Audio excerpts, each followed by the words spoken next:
Hello, welcome back to my channel, where today I'll be showing you how I made these two Valentine's themed collars. So I've been really wanting to try my hand at making some collars because I wear collars a lot in my everyday life, and I thought because it's Valentine's Day this week I would make Valentine's themed ones. So design wise, I really wanted one to be white and frilly, so I thought it would go really well with some wings, so I decided to make some cute little pink wings to go with it. And I was originally going to have some bees hanging off it, but I threw all my collars into the drawer beside my bed, so I knew they would get broken really quickly, so I decided not to do that in the end. And then for the other collar, I knew I just wanted it big and spiky, and because it's Valentine's Day, I went with pink and red as my colour theme. I also like that one of these designs is definitely more Valentine's and one is more anti-Valentine's because I feel like they just look better as a pair. Anyway, let's go on to the making process. Starting out with the white collar, I first cut out long strips of lycra. I found this in my box of random fabric pieces. I believe I last used it for my Fluttershy cosplay, but I picked it because it's slightly glittery and also stretchy, so it goes really well around the neck without strangulating you. And the glitter really has this nice ethereal vibe. You can't really see it very well on camera, but in person it does look more glittery. And I think that just works really well with it being cherubim inspired. With the long strips all cut out, I then moved on to making them into a tight line of frills. To do this, I sewed along the center of each strip with a straight stitch that I could then pull and tighten the fabric against itself. If you have stronger thread, you can do this with a machine, but every time I've not done it by hand, the thread just ends up breaking as soon as I try and pull on it. So I do it by hand so I can do it in small sections at a time. I also find it quite therapeutic once I'm in the rhythm of everything because it's easy, repetitive and satisfying. Honestly, it's the best sewing project to do after a very long day at work.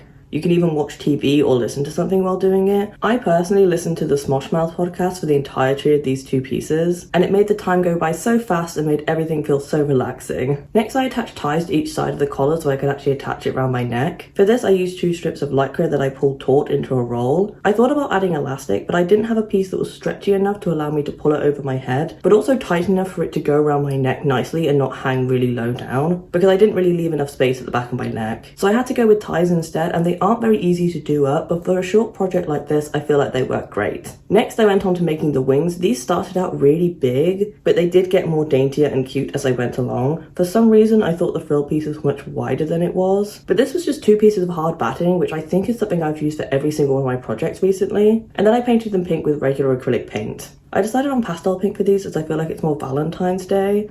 But honestly, I think I should have gone brighter as this would make the piece more personally wearable. Honestly, I could always carefully paint over these later down the line if I wanted to. Not that I think I ever would, because it would be really annoying, mainly because of the next step that I did, which was sewing thread all the way around the edges of these wings. I really wanted the wings to look like patches, the type you buy for DIY jackets, because I think they look really cute, and I also don't think I've ever seen a collar that uses patches as a focal point. Please let me know if I'm wrong. I really hope I'm wrong about that because it's such a cute idea. Because I'd really like to buy a collar with a patch attached to it that I didn't have to sit and hand sew for ages and ages and ages. It really hurt my hand to hold these pieces. I have really bad grip in my left hand, so it cramps really easily, and holding something this thin was really bothering it. I could have maybe done this by machine, but I didn't know how and I haven't looked it up, so hand sewing was the only option that I could think of doing for this one. And then finally I sewed the wings directly onto the collar, and this piece was finally done. I won't show it on me right now, I will show that at the end of the video just because I want to show them both together. So we will go on to the next project. To start the second collar, I cut out a piece of batting using an existing collar of mine as a reference and then wrapped it in a piece of pink fabric. I decided to glue the fabric onto the base because glue works really well on batting, so it's a really quick and easy way of getting the base usable, especially when doing mini projects that I don't want to spend days or weeks working on. With the base all done, I then went on to the spikes. For each spike, I needed 3 triangles of the same size, so I made these triangles out of scrap pieces of fabric I had for my bag project, which is a video that I have up on my channel if you do want to see where I originally bought this fabric for. I keep all of my fabric scraps from every project in a big tub in my room, and I'm thinking if maybe I could do a project where I use all of these pieces for one,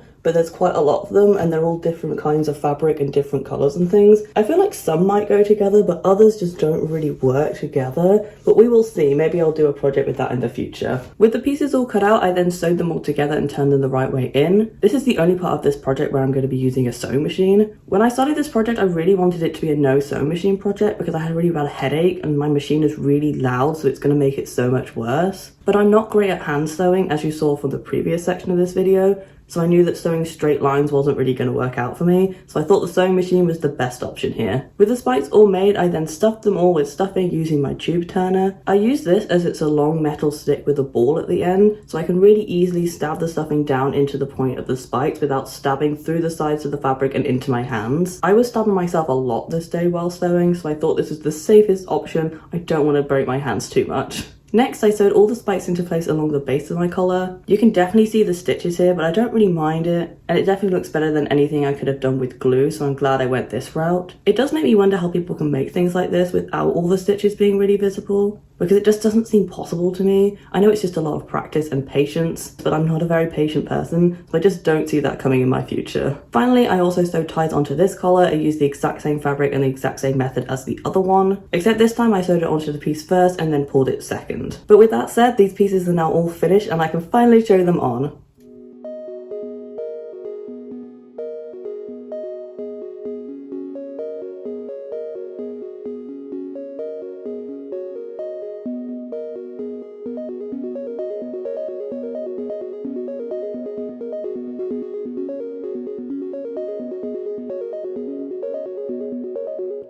I'm personally very happy with how these both turned out. I feel like this one is slightly more me than this one, but this one's slightly better made than this one, so they kind of balance each other out in that sense. I'm very happy with how the little patches turned out. I feel like they actually look like patches, and I'm quite proud of that section. Whereas this one looks a lot more DIY than the other one, but I will probably wear it more just because it fits my colour scheme better. With that said, that is it for this video. If you did enjoy it, please give it a like down below, comment what else you'd like me to do, and subscribe as I post a new video every single week, and I'd love to see you again. But until then, bye!